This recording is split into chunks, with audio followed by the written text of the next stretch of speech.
Don't forget, now if you are lost, you have to find your north. And I want you to remember that in this life, you have to find your north. In that north, you have to find N, your nature. I want you to be the best of who you are, but you have to go back to the first question, who are you?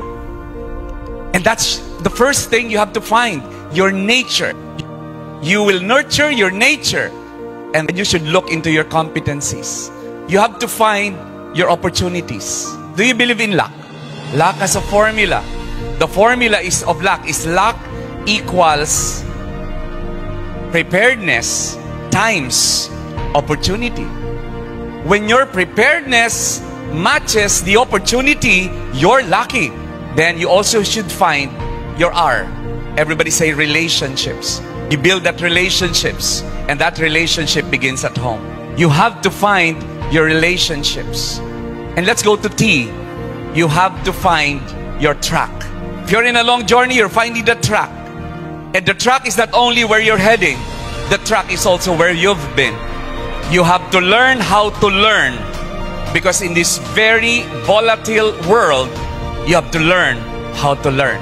Kailangang matuto ka kung paano matuto dahil sobrang bilis magbago ng mundo. And if you don't learn how to learn, believe me, you're dead. And the track is towards the vision. If you don't know where you're going, you'll never get there. And that's why you have to find your track. And the last, you have to find your heart. Because that heart drives the passion. You know, the mind can be afraid.